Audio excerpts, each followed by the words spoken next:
देखिए, एक वाक्य में भागवत जी कहनी हो तो श्री कृष्ण ही मेरे हैं और मैं श्री कृष्ण का हूं। कोई पूछे महाराज जी एकदम छोटे में सुनाओ भागवत, समय नहीं मेरे पास, तो सुना दी कि एकमात्र श्री कृष्ण ही मेरे हैं और मैं श्री कृष्ण का। अब देखिए भाई बहन, हमने सुना दी और आपने सुन ली, लेकिन मुझ जैसे जीव के मन पर कोई प्रभाव नहीं पड़ा। इतनी कीमती बात कह दी हमने कि श्री कृष्ण ही मेरे हैं और मैं श्री कृष्ण का हूं। ये कितनी कीमती बात कह दी, पर मुझ जैसे प्राणी के मन पे फर्क नहीं पड़ा। तो फिर क्या हुआ? इसी बात को समझाने के लिए वेद व्यास जी 18,000 श्लोक का विस्तार कर दिए। बात तो यही समझानी है कि मैं नहीं, मेरा नहीं, यह तन किसी का है दिया। साधना की राह पे साधन किसी का है दिया। जग की सेवा, हम लोग यही बहाना बनाते हैं, हम गृहस्थी हैं महाराज, हम गृहस्थी हैं, बाल बच्चों का भी तो काम है, नौकरी चाकरी भी है, ये हम लोग बहाना बनाते हैं ना। भागवत जी ने जवाब दिया, किसने मना किया? खूब घर का काम करिए, व्यापार का काम करिए, लेकिन श्री कृष्ण की सेवा मान के करिए, स्वामी बन के न करिए, सेवक बन के करिए, कर्तव्य मान के करिए। ये पति के रूप में, पत्नी के रूप में, बेटे के रूप में, बेटी के रूप में, सबके रूप में मेरे गोविंद ही मुझसे सेवा ले रहे हैं। मैंने इन सब से कर्जा ले रखा है, मैंने इन सब से कर्जा ले रखा था, ये मेरे से कर्जा लेने आ गए। अब मैं ईमानदारी से सबका कर्जा पूरा करूंगा, लेकिन मैं बदले में किसी से कुछ चाहूंगा नहीं। मैं सबके प्रति कर्तव्य पूरा करूंगा, जो मेरी औकात है, जितनी मेरी सामर्थ्य है, जो मैं कर सकता हूं, लेकिन मैं किसी से कुछ नहीं चाहूंगा। बोले चाहने से क्या होगा? चाहने से फिर एक नई कहानी खड़ी हो जाएगी। अभी पुराने हिसाब किताब तो खत्म नहीं हो रहे, मैं नए हिसाब किताब और पैदा कर लूं ना। मैं इस जन्म में सारे लेने देने खत्म कर दूंगा, मैं सारे लेन देन खत्म कर दूंगा, जिसका चुकाना है चुका दूंगा, किसी से कुछ नहीं लूंगा, क्योंकि मुझे बार बार ये कर्जे चुकाने तो नहीं आना ना। मुझे तो वृंदावन जाना है, मुझे तो प्रिया प्रेतम के निकट जाना है, कि यही करता रहूंगा तमाशा में। तो जिन जिन से मैंने कर्जा ले रखा था, कोई पत्नी के रूप में आया, कोई बेटे के रूप में आया, कोई पति के रूप में, कोई मां के रूप में, कोई पिता के रूप में, सबके प्रति कर्तव्य पूरा करूंगा, हंस के करूंगा। अच्छा, मेरे करने के बाद भी किसी ने मुझे धोखा दिया, तब भी मैं नाराज नहीं होऊंगा, क्योंकि मेरा कर्तव्य मुझे पूरा करना था। अब मैं ये क्यों चाहूं कि मैंने उसके साथ ऐसा किया, उसने मेरे साथ ऐसा किया? मैं नाराज नहीं होऊंगा, मैं दुखी नहीं होऊंगा, और मैं किसी से कुछ नहीं चाहूंगा। तो मैं किससे चाहूंगा? कर्मण्येवाधिकारस्तु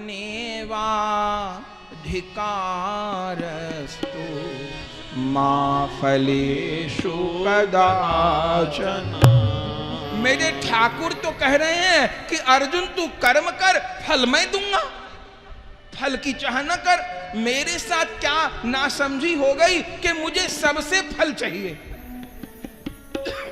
मुझे हर आदमी से फल चाहिए, पति से फल चाहिए, पत्नी से फल चाहिए, बेटे से चाहिए, बेटी से चाहिए, सबसे चाहिए। ठाकुर कह रहे हैं कि फल कोई देगा ही नहीं, फल मैं ही दूंगा।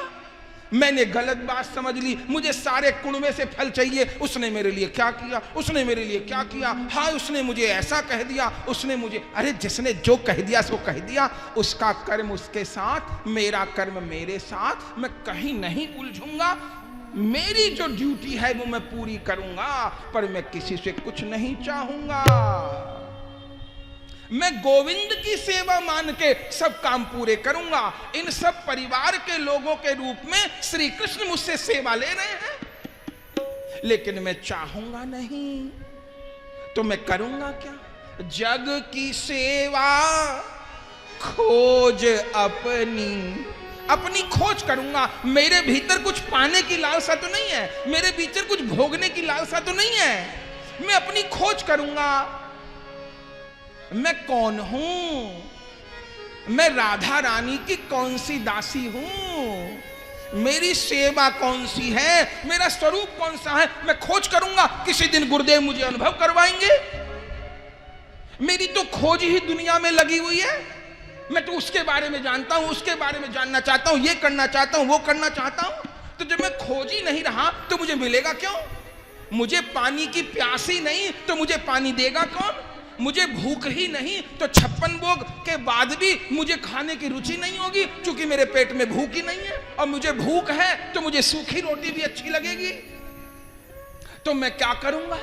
जग की सेवा खोज अपनी, अप्रीत प्रभु से कीजिए। जग की सेवा खोज अपनी, प्रीत प्रभु से कीजिए। जिंदगी का राज है यह जान कर जी लीजिए। जिंदगी का राज है यह जान कर जी लीजिए। साधना की राह पर साधन किसी का है दिया। साधना की राह पर साधन किसी का है दिया। ये जो मुझे अवसर मिला है, भले ही भाई रंजन जी माध्यम बने हो, ये बहन माध्यम बनी हो, पर यही माने कि ये साधन मुझे किसी ने दिया। ठाकुर जी मुझे चुन लिए। अपने गुरु महाराज कहते कि भगवान किसी की जीभा चुनते हैं, भगवान किसी का तन चुनते हैं, भगवान किसी का धन चुनते हैं। जब ठाकुर जी चुनते हैं तो बहुत ऊंचा चुनाव होता है। हम लोग चुनते हैं तो सब गड़बड़ कर देते हैं। कभी प्रभु चुनते हैं, प्रभु ने चुना है तो चुनाव बड़ा अद्भुत होगा उसका। जब प्रभु चुनते हैं तो साधना की राह पर साधन किसी का है दिया। सब कुछ तो दिया हुआ है, सब कुछ दिया हुआ है। मैं केवल दायित्व पूरे करूंगा, अटकूंगा नहीं, किसी से कुछ चाहूंगा नहीं। मैं श्री कृष्ण से चाहूंगा और श्री कृष्ण से भी श्री कृष्ण को ही चाहूंगा। अब कुछ और नहीं चाहूंगा, अब नहीं भटकूंगा, अब 84 लाख में धक्का नहीं खाऊंगा, अब जीवन नष्ट नहीं करूंगा। आहा, इतनी बात समझ में आई तो सब समझ में आया। तो बात तो इतनी थी कि मैं श्री कृष्ण का हूं, श्री कृष्ण ही मेरे हैं, लेकिन ये बात खोपड़ी में बैठे कैसे? तो इसके लिए 18,000 श्लोक, और उन 18,000 श्लोकों में क्या गाया? प्रभु के नाम की महिमा गाई, प्रभु के रूप की महिमा गाई, भक्तों के चरित्र गाए, लीलाएं गाई, धाम का वर्णन किया, राजाओं की कथा कही, तमाम बातें कही। लेकिन लक्ष्य क्या है? बस यही समझ में आ जाए कि श्री कृष्ण ही मेरे हैं और मैं श्री कृष्ण का। इस बार मैं अपने शरीर रूपी पिंड का दान करूंगा। पितृपक्ष में पिंडदान होता है ना, कैसे होता है? जौ के आटे के पिंड बनाए जाते हैं, उसमें दही, काले तिल, शहद, बहुत सामग्री मिलती है, और फिर कुशा पे पिंड रखे जाते हैं। 3 पीढ़ी के पिंडदान होते हैं। वो पिंड क्या होता है, आपने किया होगा तो आपको ध्यान होगा। वो पिंड बनते हैं पिता का, दादा का, परदादा का, माँ का, दादी का, परदादी का, फिर नाना के पक्ष का नाना, पड़नाना, उनके पिताजी, नानी, पड़नानी, उनकी सास, ऐसे क्रम से पिंड बनते हैं। और जो विधा है सनातन धर्म की, उन पिंड में हम उस जीव का आह्वान करते हैं, बुलाते हैं, उनकी पूजा करते हैं। ठीक, पिंड की पूजा करते हैं। मानते हैं कि ये आटे का जो गोला है, ये हमने अपने हाथ से ही पिंडी जो बनाई है, इसमें मेरे पितर आ गए। ये विज्ञान है सनातन धर्म। फिर पूजा की, सब कुछ किया, और फिर उन सब पिंडों को एक करके जिस भी पवित्र तीर्थ में हम लोग, गंगा यमुना जी, जहां हम लोग, गया जी, जहां हम लोग श्राद्ध कर रहे, पिंड दान कर रहे, पिंड को बहा देते हैं। हमने उनका उद्धार किया। तो उस जौ के आटे में हम उस पितृ के शरीर की भावना करते हैं। चूंकि शरीर तो है नहीं, अब दादा का शरीर कहां से लाऊं, शरीर तो रहा नहीं, तो उस पिंड में हम लोग भावना करते हैं। अच्छा, अपना शरीर तो है, उनका तो नहीं रहा, उसके लिए तो पिंड दान करना पड़ेगा। ये अपना शरीर तो पिंड है, ये तो अभी जीवित है, तो इस पिंड को मैं राधा गोविंद को दान करूंगा। मैं अब केवल शरीर को, संसार को दान नहीं करूंगा। आप कहेंगे कैसे दान होगा? आजकल लोग अंग दान करते हैं, ठीक है, लेकिन ये पिंड दान क्या है? असली पिंड दान क्या है? अब मेरी आंखें श्री कृष्ण के दर्शन के लिए रोएंगी, अब मेरे कान कृष्ण कथा सुनेंगे, कृष्ण नाम सुनेंगे, अब मेरी जीभा कृष्ण नाम ग्रहण करेगी, अब मेरे पैर प्रभु की ओर ही गति करेंगे, अब मेरे हाथ गोविंद की सेवा ही करेंगे, अब मेरा रोम रोम उन्हीं का चिंतन करेगा। ये हुआ पिंडदान। इस बार पितृपक्ष में ऐसा पिंडदान करें, वो तो पिंडदान करिए, पर वो मजबूरी है मेरे भाई बहन, चूंकि उन पुरखों के शरीर नहीं है ना, तो जौ के आटे में भावना करनी पड़ेगी। लेकिन मेरा शरीर तो है, मैं नकली पिंड क्यों, मैं तो असली पिंड दान करूंगा, रोम रोम दान करूंगा। मेरे नैनन में प्रेम रस छाए गयोरी, मेरे हृदय में सामरो समाय गयोरी, मेरे नैनन में प्रेम रस छाए गयोरी, मेरे हृदय में सामरा समाए गयोरी, मेरे नैनन में प्रेम रस छाए गयोरी, मोरे हृदय में सामरा समाय गयोरी, मेरे नैनन में प्रेम रस छाए गयोरी, मेरे हृदय में सामरा समाए गयोरी, मेरे हृदय में सामरा समाय गयोरी, मेरे हृदय में सामरा समाय गयोरी,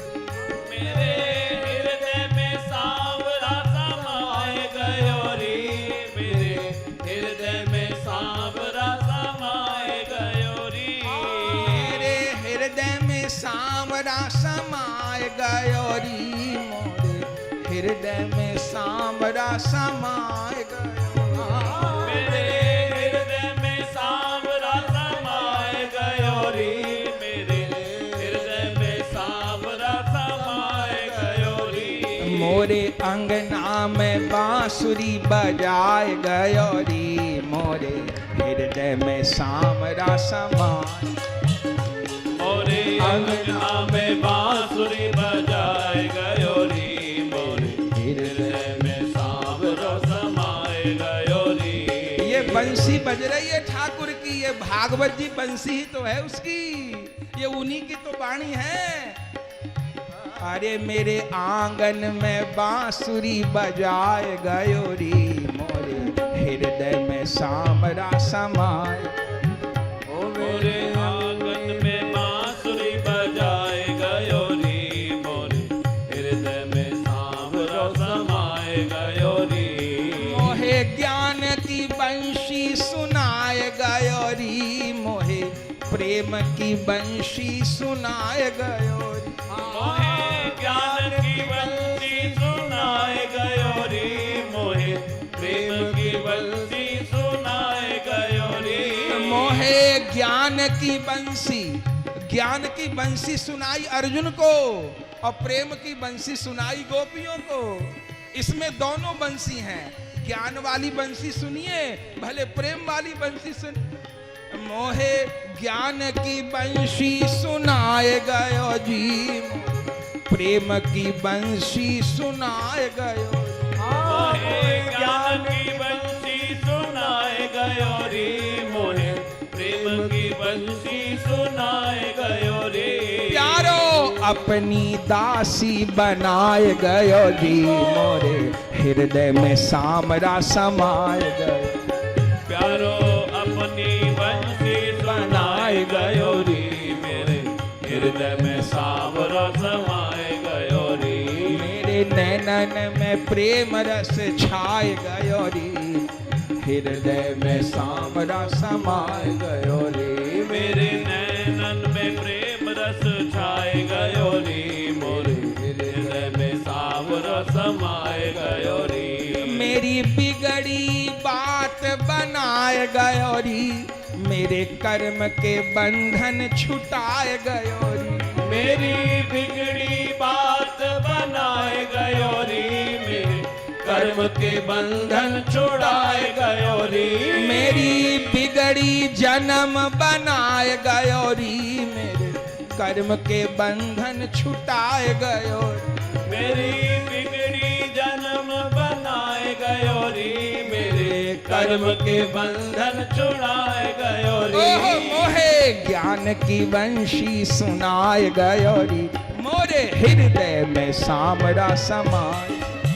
मोहे प्रेम की बंसी सुनाए गयो री, मेरे हृदय में सांवरा समाए गयो री।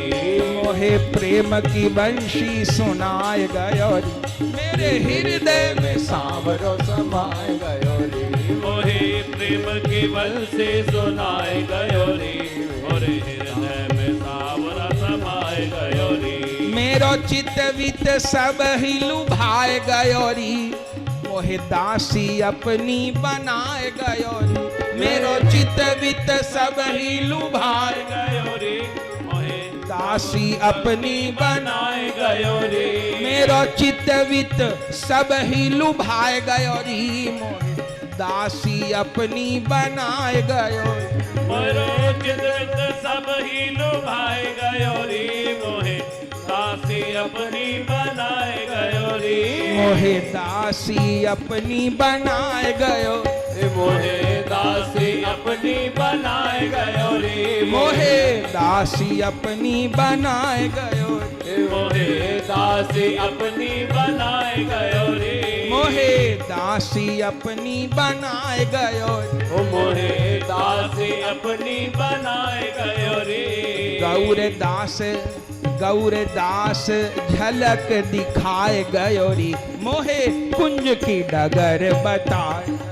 श्री गौर दास झलक दिखाए गयो रे, मोहे कुंज की डगर बताए गयो रे। गौर दास झलक दिखाए गयो री, मोहे मिलन की डगर बताए।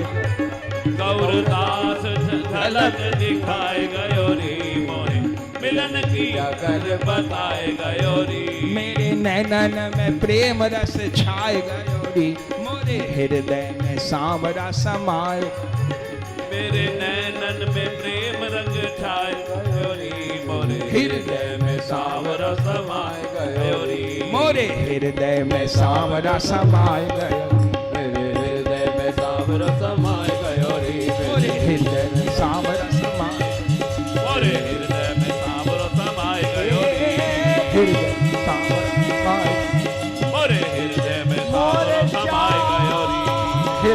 सावर समाए, मोरे हृदय में सावर समाए गयो रे, हृदय सावर समाए, मोरे हृदय में सावर समाए गयो रे, हृदय सावर समाए, मोरे हृदय में सावर समाए गयो रे, हृदय सावर समाए, मोरे हृदय में सावर समाए गयो रे, हृदय सावर समाए, मोरे हृदय में सावर समाए गयो रे।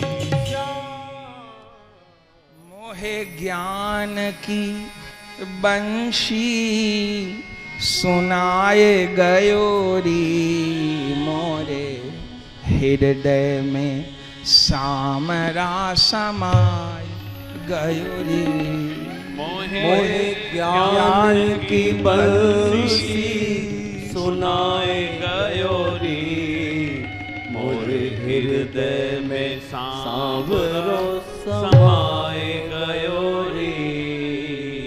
आहा, तो वस्तु तो भागवत जी श्री कृष्ण की ही है, इसलिए वैष्णवों में तो जो भागवत जी हैं वो श्री कृष्ण का वांगमय विग्रह है, इसलिए भागवत जी को भोग लगता है। हम लोग पूजन करें तो भागवत जी को भोग रखा जाता है, भागवत जी को भोग होता है, भागवत जी को पूजन होता है, भागवत जी की परिक्रमा होती है। रोज परिक्रमा करनी चाहिए, 4 परिक्रमा रोज करिए, 7 दिन में मिला के 108 करिए, और ज्यादा हो प्रतिदिन 108 करिए, जैसे संभव हो, न तो 4 परिक्रमा।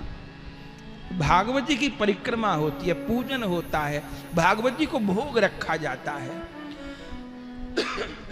क्योंकि हम लोग पुस्तक नहीं मानते, तेनेयम वांगमयी मूर्ति प्रत्यक्षा वर्तते हरे, जैसे यहां श्री विग्रह रूप में प्रभु विराजमान हैं, ऐसे पोथी जी के रूप में भी श्री कृष्ण विराजमान है। तो भागवत जी का श्री वेद व्यास जी विस्तार किए और फिर अपने 2 शिष्यों को मुख्य रूप से भागवत जी दिए। साधना की राह पे साधन किसी का है दिया, ज्ञान गुरु मुख से ही होता है, बिन गुरु मुख के ज्ञान नहीं होता, और बिन गुरु मुख के जो ज्ञान होता है वो टिकता नहीं, अभिमान का कारण बन जाता है। जैसे रावण ने बहुत शास्त्र पढ़े पर उसको कोई शास्त्र काम नहीं आया, कि इतना बड़ा पंडित ना हुआ ना होगा, तो ज्ञानी तो रावण बहुत था, पर उसका जो ज्ञान था वो सबरा मनमुखी था, गुरुमुखी नहीं था। तो जो मनमुखी ज्ञान होता है वो बोझे के जैसा हो जाता है, और जो गुरुमुखी ज्ञान होता है वही कल्याण करता है। तो वेद व्यास जी ने 2 को यह धन प्रदान किया, सूत जी को और श्री सुखदेव जी को, जिसमें सूत जी ने यह कथा नैमिषारण्य में शौनकादि ऋषियों को सुनाई, और श्री सुखदेव जी ने यह कथा श्री शुक तीर्थ में श्री परीक्षित जी को सुनाई। 2 को प्रदान की, और इन 2 के द्वारा भागवत जी का बड़ा विस्तार हुआ। इसमें पहला संवाद सूत जी और शौनकादि ऋषियों का है, लेकिन हम लोग जब भागवत जी कराते हैं, भागवत जी का अनुष्ठान करते हैं, तो जो भागवत जी कहने आए हैं हम उनको सूत जी नहीं कहते, हम उनको क्या कहते हैं? सुखदेव जी। इसका अर्थ ये नहीं कि सूत जी की महिमा कम है, सूत जी ने भी सुनाई है शौनकादि ऋषियों को। हम यजमान को शौनक जी नहीं कहते। हम यहां पर देखें ना, सुखदेव जी विराजमान है, यहीं पर रहेंगे 7 दिन विराजमान। कई जगह से तोते का स्वरूप टांग देते हैं, पर हम लोग टांगते नहीं हैं, हम लोग आसन देके विराजमान करते हैं। तो भागवत जी का पूजन होएगा, सुखदेव जी का पूजन होएगा।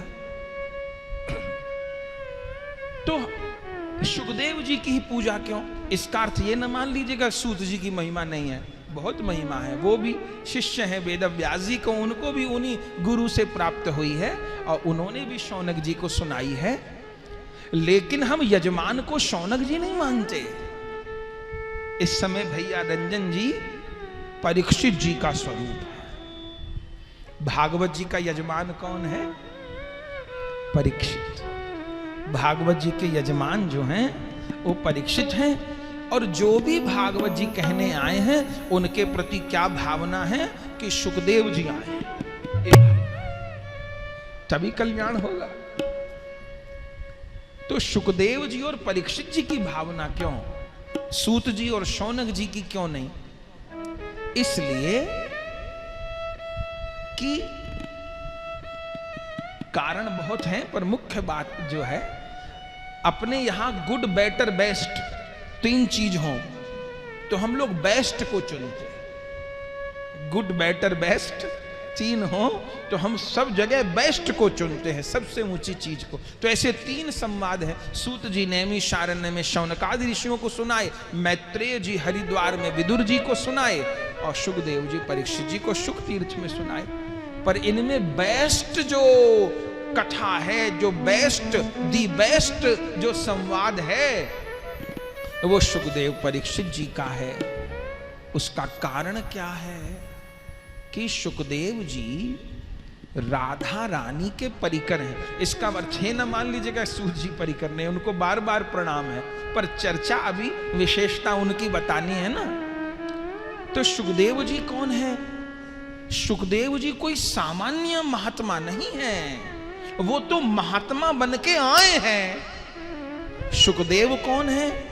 सुखदेव नित्य गोलोक के लीला शुक हैं।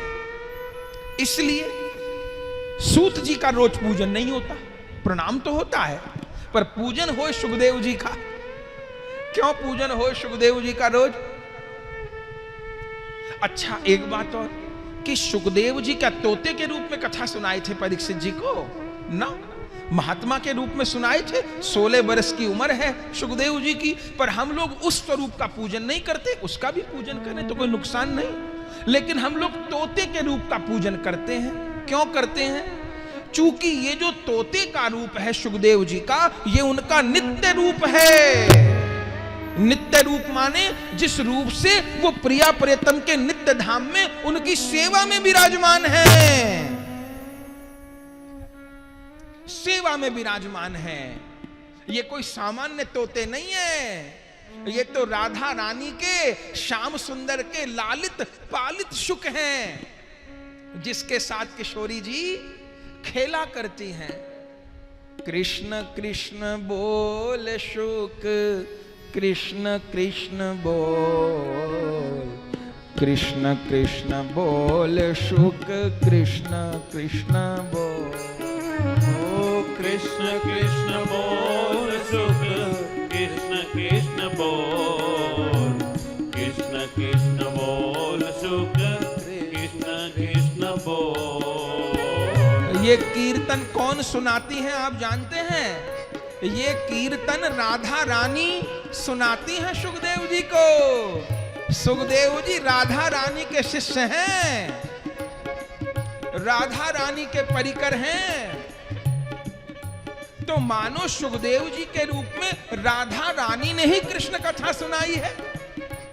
लोग कहते हैं भागवत जी में राधा रानी का चरित्र नहीं। अरे जब राधा ही रानी सुना रही हैं तो अपनी बात थोड़ो सुनाएंगी, अपने प्यारे की बात सुनाएंगी। तो राधा रानी ने सुखदेव जी को सिखाया है, पढ़ाया है। क्या सिखाया है? कृष्ण कृष्ण बोल शुक, कृष्ण कृष्ण बोल, कृष्ण कृष्ण बोल शुक, कृष्ण कृष्ण बोल। ओ कृष्ण कृष्ण बोल शुक, कृष्ण कृष्ण बोल, कृष्ण कृष्ण बोल शुक, कृष्ण कृष्ण बोल। मेरे कानों में अमृत घोल, कृष्ण कृष्ण बोल शुक, कृष्ण कृष्ण बोल। मेरे कानों में अमृत सुख कृष्ण कृष्ण बोल। नाम की महिमा है अनमोल, कृष्ण कृष्ण बोल सुख कृष्ण कृष्ण बोल। नाम की महिमा है अनमोल, कृष्ण कृष्ण बोल सुख कृष्ण कृष्ण बोल। कथा की महिमा है अनमोल, कृष्ण कथा बोल सुख कृष्ण कथा बोल। कथा की महिमा है अनमोल, कृष्ण कथा बोल सुख कृष्ण कथा बोल। ओहो कृष्ण कथा बोल सुख कृष्ण कथा बोल, कृष्ण नाम बोल सुख कृष्ण नाम बोल। ओ कृष्ण कथा बोल सुख कृष्ण कथा बोल, कृष्ण नाम बोल सुख कृष्ण नाम बोल। कृष्ण कथा बोल सुख कृष्ण कथा बोल, कृष्ण नाम सुख कृष्ण नाम बोल। कृष्ण कथा बोल सुख कृष्ण कथा बोल, कृष्ण नाम बोल सुख कृष्ण नाम बोल। हमको तो ठाकुर जी कल के पुरस्चरण का आज ही फल दे दिए, अभी फल दे दिए, आज ही दे दिए। श्री जी कहती हैं सुखदेव जी को, कृष्ण कथा बोल सुख कृष्ण कथा बोल, कृष्ण नाम बोल सुख कृष्ण। ओ कृष्ण कथा बोल सुख कृष्ण कथा बोल, कृष्ण नाम बोल सुख कृष्ण नाम बोल। कृष्ण कथा बोल सुख कृष्ण कथा बोल, कृष्ण नाम बोल सुख कृष्ण नाम बोल। कृष्ण कथा बोल सुख कृष्ण कथा बोल, कृष्ण नाम बोल सुख कृष्ण नाम बोल। सबके कानों में अमृत घोर, सबका मन हरि चरणों से जो। सबके कानों में अमृत घोल, सबका मन हरि चरणों से जो। सबके हृदय में प्रेम रस घोर, सबका मन हरि चरणों से जो। सबके हृदय में प्रेम रस जोर, सबका मन हरि चरणों से जो। कृष्ण कथा बोल सुख कृष्ण कथा बोल, कृष्ण नाम बोल सुख कृष्ण बोल। कृष्ण कथा बोल सुख कृष्ण कथा बोल, कृष्ण नाम बोल सुख कृष्ण नाम बोल। कृष्ण कथा बोल सुख कृष्ण कथा बोल, कृष्ण नाम बोल सुख कृष्ण नाम बोल। कृष्ण कथा बोल सुख कृष्ण कथा बोल, कृष्ण नाम बोल सुख कृष्ण नाम बोल। कृष्ण नाम बोल सुख कृष्ण नाम, कृष्ण नाम बोल सुख कृष्ण नाम बोल। कृष्ण कथा बोल सुख कृष्ण कथा बोल, कृष्ण कथा बोल सुख कृष्ण कथा बोल। कृष्ण नाम बोल सुख कृष्ण। कृष्ण नाम बोल सुख कृष्ण नाम बोल। कृष्ण कथा बोल सुख कृष्ण कथा, कृष्ण कथा बोल सुख कृष्ण कथा बोल। कृष्ण नाम बोल सुख कृष्ण, कृष्ण नाम बोल सुख कृष्ण नाम बोल। कृष्ण कथा बोल सुख कृष्ण कथा, कृष्ण कथा बोल सुख कृष्ण कथा बोल। कृष्ण नाम बोल सुख कृष्ण। कृष्ण नाम बोल सुख कृष्ण नाम बोल। क्या कहना। तो ये सुखदेव जी की जो वाणी है, ये श्री जी की ही वाणी है। शिष्य के मुंह से गुरु ही बोलते हैं, और शिष्य के भीतर यदि गुरु के लक्षण नहीं आए, गुरु का स्वरूप यदि शिष्य में प्रकट नहीं हुआ, तो समझे अभी शरणागति में कमी है, अभी भजन नहीं बना। शिष्य के मुंह से गुरु बोलते हैं। अजी शिष्य के मुंह से नहीं, शिष्य के रोम रोम से गुरु बोलते हैं। बलिहारी बलिहारी।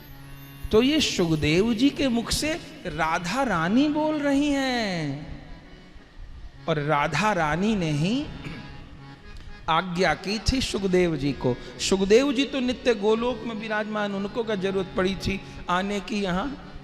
वो तो राधा रानी ने आज्ञा दी थी कि जाओ, तुम जाओ जी शुक सुकुमार,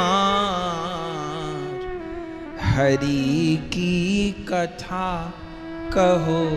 तुम जाओ जी शुक सुकुमार, हरि की कथा कहो।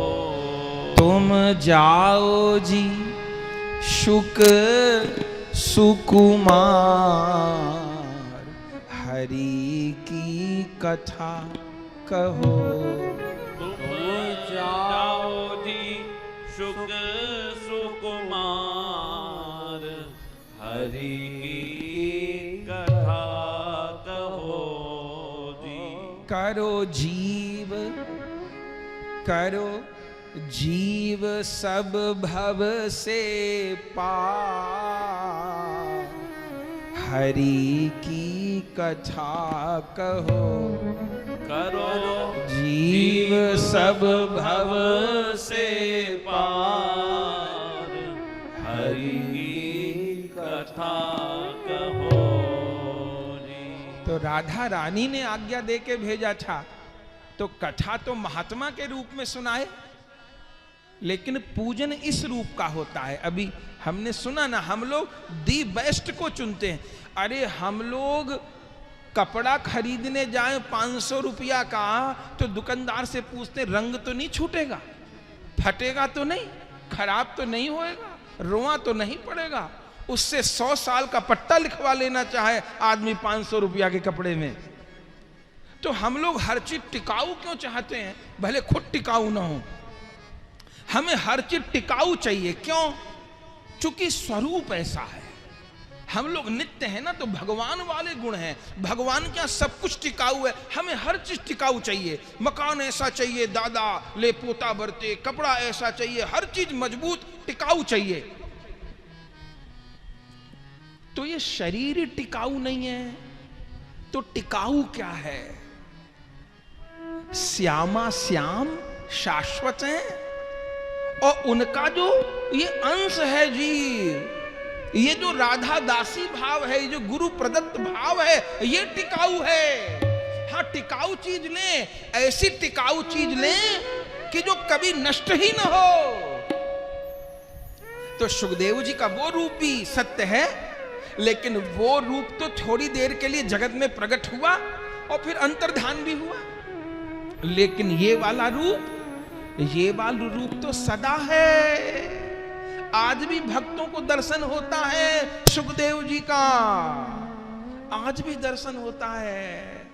नित्य लीला में विराजमान है, और राधा रानी की आज्ञा से कृष्ण कथा कहते हैं। राधा रानी ने आज्ञा दी, और यही सुखदेव जी फिर श्री जी की आज्ञा से वेद व्यास जी के यहां बिटिका देवी के गर्भ से वैशाख कृष्ण अमावस्या को जन्म ग्रहण किए। कहिए सुखदेव जी महाराज की जय हो। जन्म ग्रहण किए, जैसे ठाकुर जी जन्म ग्रहण करते हैं, भय प्रगट कृपाला दीन दयाला कौशल्या हितकारी, यही रहे। जैसे ठाकुर जी जन्म ग्रहण करते हैं, भय प्रगट कृपाला दीन दयाला कौशल्या हितकारी, ऐसे संत जन भी ग्रहण करते हैं जन्म, जो परिकर होते हैं। इसलिए दो प्रकार के संत हैं, एक साधन सिद्ध संत हैं, एक नित्य सिद्ध संत हैं। साधन सिद्ध संत किनको कहते हैं? जो जन्म तो हमारे आपके जैसे लिए, पर भजन करके भगवान को प्राप्त किए, साधन करके सिद्धि प्राप्त किए, उनको कहते हैं साधन सिद्ध। और कुछ संत होते हैं नित्य सिद्ध, जो आते ही भगवान के लोक से हैं। उनको श्री जी भेजती हैं, ठाकुर जी भेजती हैं, केसरिये भेजते हैं, जाओ जीवों का उद्धार करो, जाओ घेर के लाओ, जीवों को पकड़ के लाओ, जितनों को पकड़ सकते हो, सबको भजन का मार्ग बताओ, हमारा घर लेके आओ। बोले प्रभु ऐसा क्यों चाहते हैं? बोले हम सब हैं तो प्रभु की संतान। जैसे किसी माँ बाप की संतान बिछुड़ जाए, खो जाए, तो माँ बाप मरते दम तक ये चाहते हैं हमको हमारा बच्चा मिल जाए, लाख जगह पूछते कोशिश करते हैं, न मिले, पर चाहते तो हैं। ऐसे ही हम सब राधा कृष्ण के अंश हैं, लेकिन भटक गए, अपने प्रभु को भूल गए, तो प्रिया प्रियतम परिकर भेजते हैं, जाओ जी, तुम जाओ जी शुक सुकुमार, हरि की कथा कहो। तुम जाओ जी शुक सुकुमार, हरि की कथा कहो। करो जीव सब भव से पार, हरि की कथा कहो।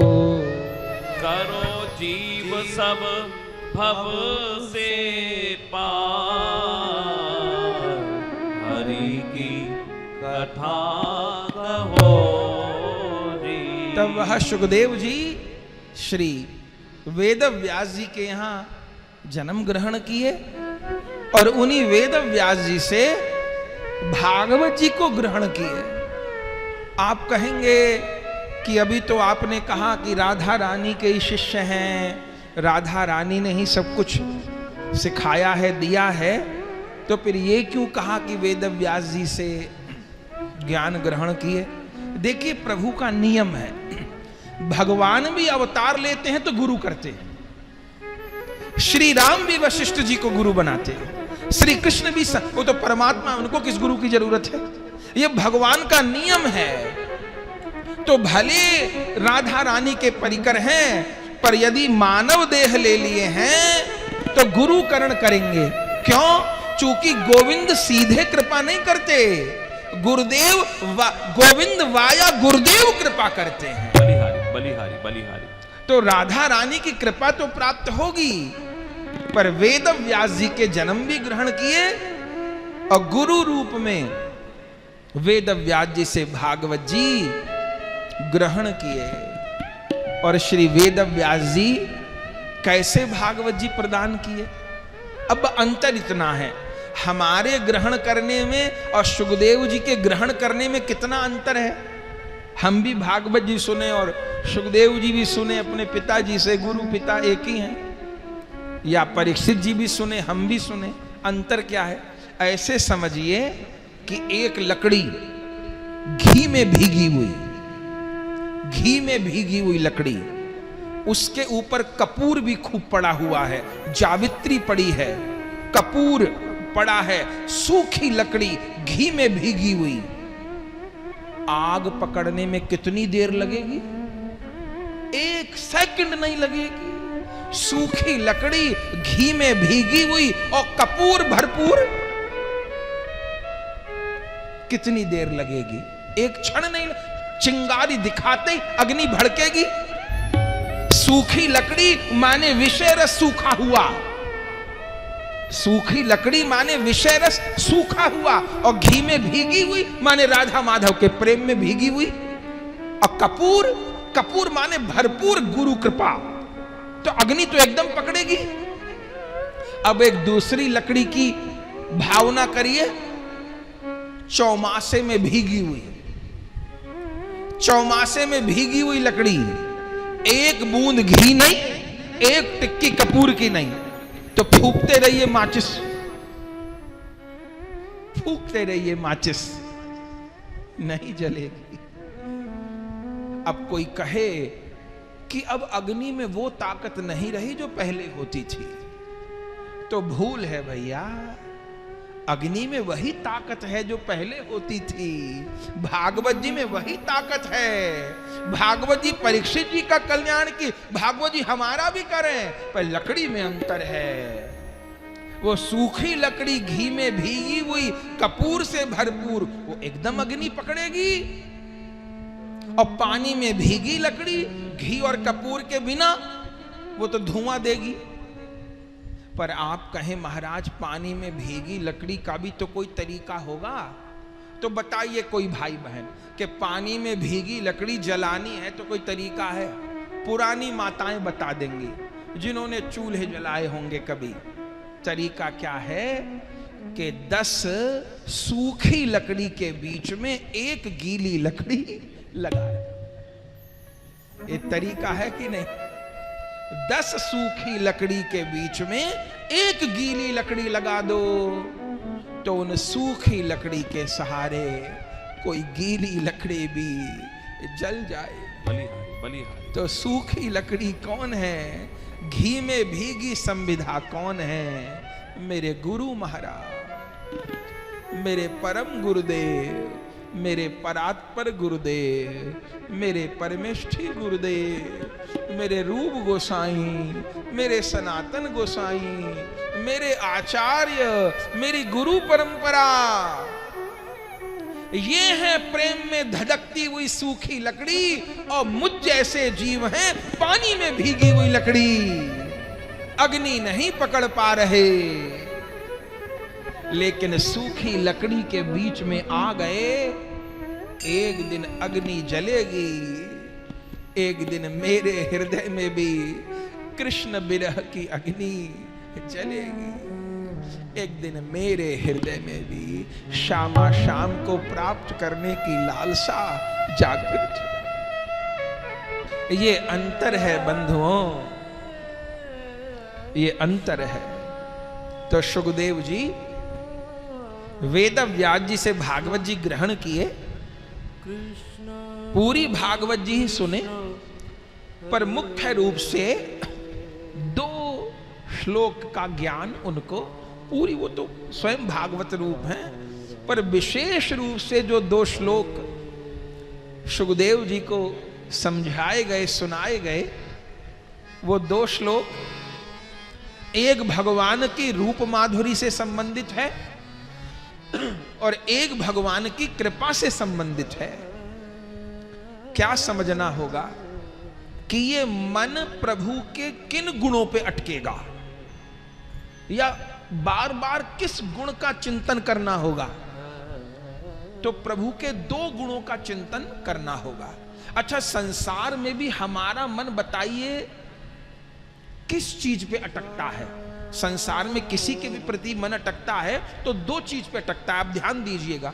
या तो किसी के रूप पे अटकते हैं, बड़ा सुंदर है, लड़का लोग लड़की लोग रूप पे अटकते हैं, और दूसरी चीज है किसी के गुण पे अटकते हैं। अरे भैया बहुत अच्छे आदमी हैं, बड़े परोपकारी हैं, बड़ा सहयोग कर, भैया बहुत अच्छा आदमी है। तो 2 चीज पे अटकते हैं, या तो किसी के रूप पे अटकते हैं या किसी के स्वभाव पे। कई बार किसी की शक्ल अच्छी नहीं होती लेकिन स्वभाव बड़ा अच्छा होता है, तो आदमी कहता है कि भैया भले रूप रंग का स्वभाव बहुत बढ़िया, और किसी का रूप बहुत अच्छा हो, स्वभाव किसी काम का ना हो। किसी की धर्म पत्नी बहुत सुंदर हो पर स्वभाव खराब हो तो भी तलाक हो जाएगा। स्वभाव अच्छा नहीं है, स्वभाव बहुत खराब है, दोनों चीज हो तो क्या कहना। पर या तो मन किसी के रूप पे अटकता है या किसी के सुंदर स्वभाव पे अटकता है। जो खराब व्यवहार करते हैं उनसे हम मेल जोल नहीं बढ़ाते, उनके पास भी बैठना नहीं चाहते। कैसा खराब बोलता है, खराब बातचीत करता है। जो हमसे बहुत अच्छे से बात करते हैं, हमारी तकलीफ को समझते हैं, हमारी संवेदनाओं को समझते हैं, उनसे हम लोग बहुत अच्छे से बात करते हैं, व्यवहार करते हैं उनसे हम। तो 2 चीज पे संसार में मन अटकता है, रूप पे और स्वभाव पे। दोनों चीज मिल जाए तो दुर्लभ है, लेकिन अब किसी का रूप किसी को तो अच्छा लग रहा है, किसी को अच्छा नहीं लग रहा। साउथ अफ्रीका में काले रंग को ही अच्छा समझा जाता है और अमेरिका में गोरे रंग को ही अच्छा समझा जाता है। आदिवासी लोग अलग प्रकार के पहनावे को अच्छा समझते हैं और नगरों में रहने वाले अलग प्रकार के पहनावे को अच्छा समझते हैं। तो रूप की परिभाषा भी अलग अलग हो सकती है। ऐसे स्वभाव भी अलग अलग है। किसी को एकदम शुद्ध सात्विक रहने वाला अच्छा लगता है, किसी को दारू पीने वाला अच्छा लगता है, किसी को जिसने प्याज लहसुन भी न छुआ हो वो अच्छा लगता है और किसी को रोज मांस खाने वाला अच्छा लगता है। तो स्वभाव आचरण भी संसार में अलग अलग है, जैसी जीव की वृत्ति है। पर दो चीज में मन अटकता है, रूप पे और स्वभाव पे, गुण पे। ऐसे ठाकुर जी भी मन दो चीज पे अटकता है। भगवान में तो अनंत गुण है, पर दो गुण, उनके जैसा रूप किसी का नहीं और उनके जैसा स्वभाव किसी का नहीं, किसी का नहीं, किसी का नहीं। राम ही केवल प्रेम पियारा, जान ले हो जो जाननिहारा। राम ही केवल प्रेम पियारा, जान ले हो जो जाननिहारा। तो दो गुण पे रूप मन अटकता है। श्री वेद व्यास जी सुखदेव जी को जो भागवत जी श्रवण कराए, पूरी ही कराए, पर दो श्लोक मुख्य रूप से। अच्छा, एक बात और कहें, भागवत जी का हर श्लोक अपने आप में पूर्ण है। कथा तो कहते हैं जितना समय है एक क्षण भी व्यर्थ नहीं होगा, कथा ही आप सुनेंगे, लेकिन फिर भी भागवत जी का इतना विस्तार है। हम लोगों का तो जीवन इस सेवा में लगा, पर कोई कहे तो आज तक कथा पूरी नहीं हो सकी। कोई कहे कि आपने भागवत जी कह दी, भले हजारों कथाएं हो गईं, पर कोई हमसे कहे तो हमको यही लगेगा, नहीं, भागवत जी तो पूरी हुई नहीं और इस जीवन में पूरी होंगी भी नहीं। और जो पूरा हो जाए वो अनंत कहां रहा, वो तो असीम है, उसको पूरा कौन करे। तो फिर तो भागवत जी का मूल पाठ आचार्य ब्राह्मण लोग करते हैं, उसमें ये रहता है कि सारे श्लोकों का पाठ हो ही जाए। पर वास्तव में ये बात है कि 18,000 में से 18 श्लोक भी समझ आ गए, 8 भी आ गए, 4 भी आ गए, 2 भी आ गए, 1 भी आ गए, तो भागवत जी पूर्ण।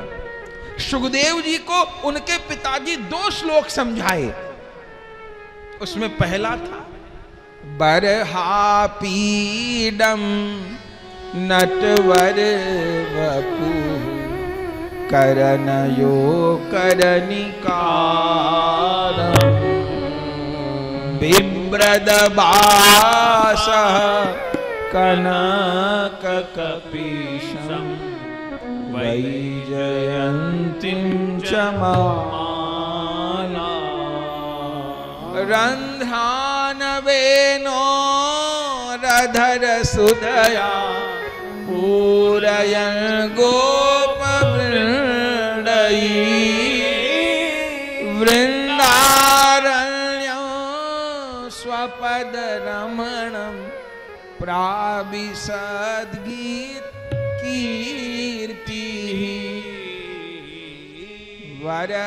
वरहापीडं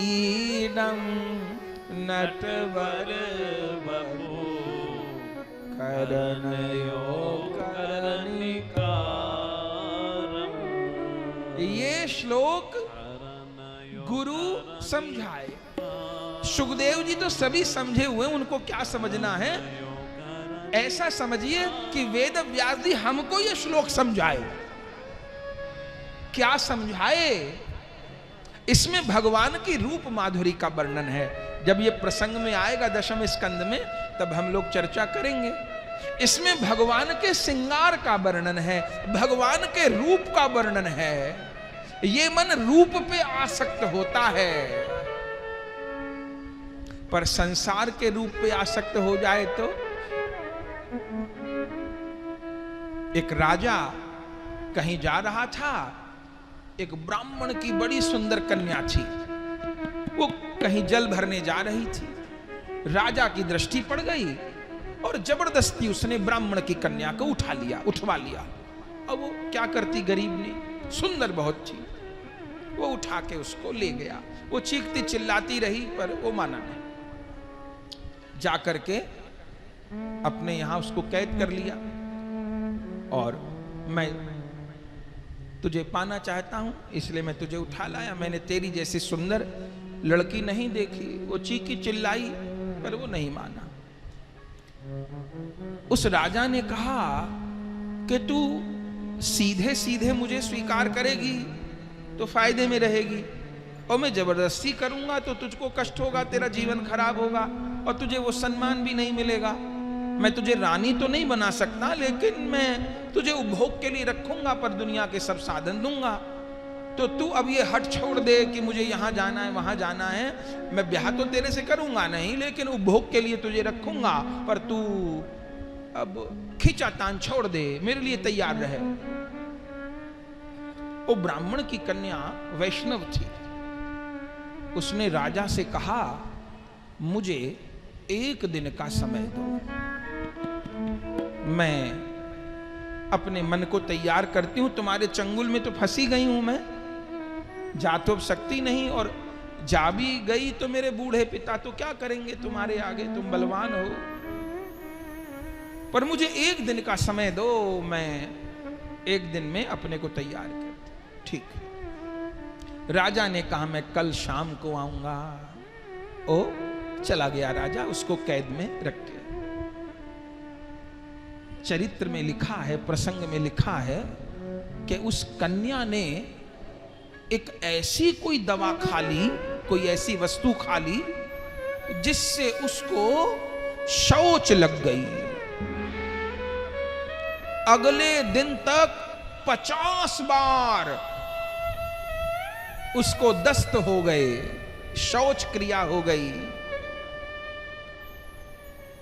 और आप जानते हैं किसी को उल्टी दस्त लग जाए तो 4-6 घंटे में ही आदमी की क्या हालत हो जाती है।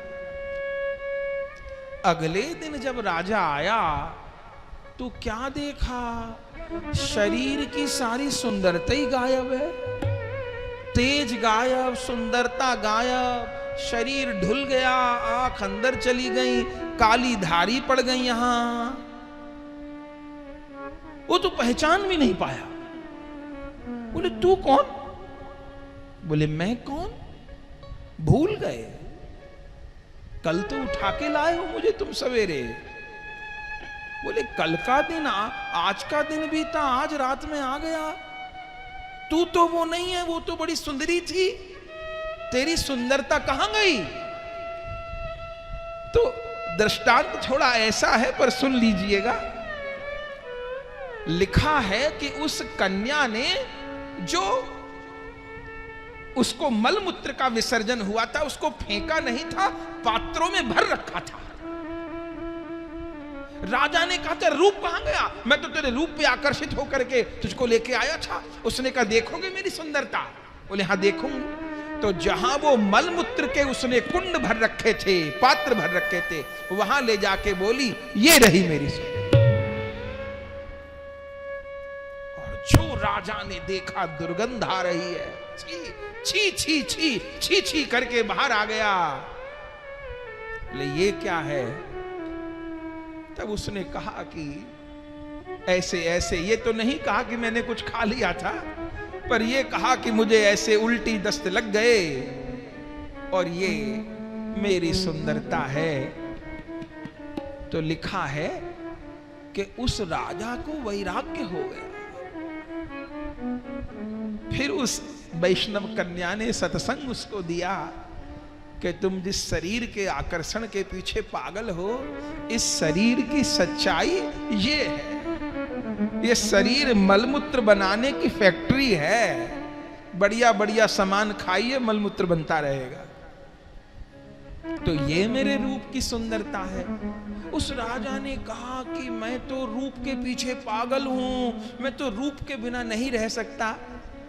फिर कथा तो लंबी है, पर जो हमको कहना है, फिर उस ब्राह्मण कन्या ने धीरे धीरे भगवान के रूप के विषय में बताना प्रारंभ किया कि तुम्हारी रूप में आसक्ति है, बुरी बात नहीं, पर ऐसे के रूप में आसक्त हो जिसका रूप कभी फीका नहीं पड़ता, ऐसे के रूप में आसक्त हो। ऐसा सुनाया कि कहां तो वो राजा वैश्यागामी था, दुनिया भर की किसी भी लड़की को उठा लाना, कहां वैष्णव हो गया, हरि भक्त हो गया, भगवान के रूप में आसक्त होके भगवान को पा गया।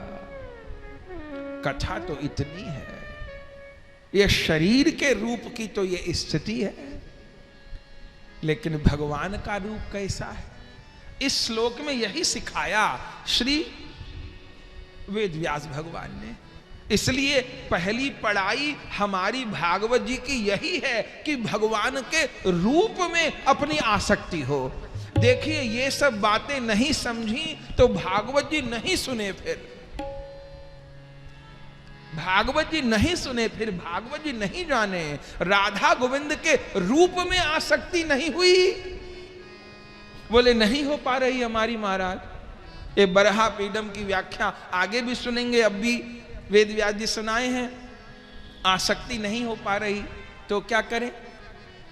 नहीं हो पा रही तो लालसा तो पैदा हो, लालसा तो पैदा हो। एक भारत में संत हुए, उनका नाम था श्री शरणानंद जी महाराज। वो नेत्रहीन थे, उनका अभी भी वृंदावन में स्थान है। उनको प्रज्ञा चक्षु कहते हैं, जन्म से नेत्रहीन थे, बड़े सिद्ध महात्मा थे, बड़े पुराने, शरणानंद जी उनका नाम था। बड़े बड़े लोग उनके पास आते थे। तो भारत के जो प्रथम राष्ट्रपति थे राजेंद्र प्रसाद बाबू, तो उनके चरित्र में लिखा है कि उनको राष्ट्रपति भवन बुलाया, उन प्रज्ञा चक्षु संत को, शरणानंद जी को। वे आए। राजेंद्र प्रसाद बाबू जो पहले राष्ट्रपति थे, वो बड़े अच्छे थे, बड़े संत सेवी थे। उन्होंने उनको बिठाया, सत्संग चला। फिर उन्होंने एक प्रश्न पूछा, वो बड़े काम का। उन्होंने कहा, महाराज मुझे एक बात पूछनी है आपसे कि कोई काम हम कर भी सकते हैं, हमारे पास करने की ताकत भी है, समय भी है, हम कर भी सकते हैं, फिर भी हम उस काम को कर नहीं पाते, क्यों?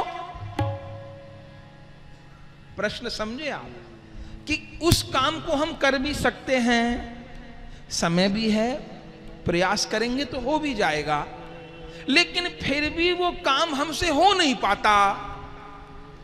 ऐसा क्यों होता है महाराज? मुझे ये पूछना है आपसे। कर भी सकते हैं पर कर नहीं पाते, हो नहीं पाता वो काम, ऐसा क्यों होता है? तो उन्होंने जो कहा वो हम सबको हृदय पे लिखने जैसी बात है। उन्होंने कहा, देखिए राजेंद्र बाबू, जो काम हम कर भी सकते हैं लेकिन हो नहीं पाता, उसका केवल एक कारण है कि उस काम के ना होने की हमारे हृदय में वेदना नहीं होती,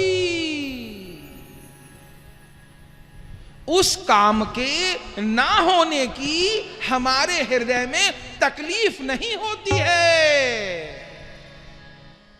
जिस दिन उस काम के लिए वेदना शुरू हो जाएगी, उस दिन वो काम पूरा हो जाएगा।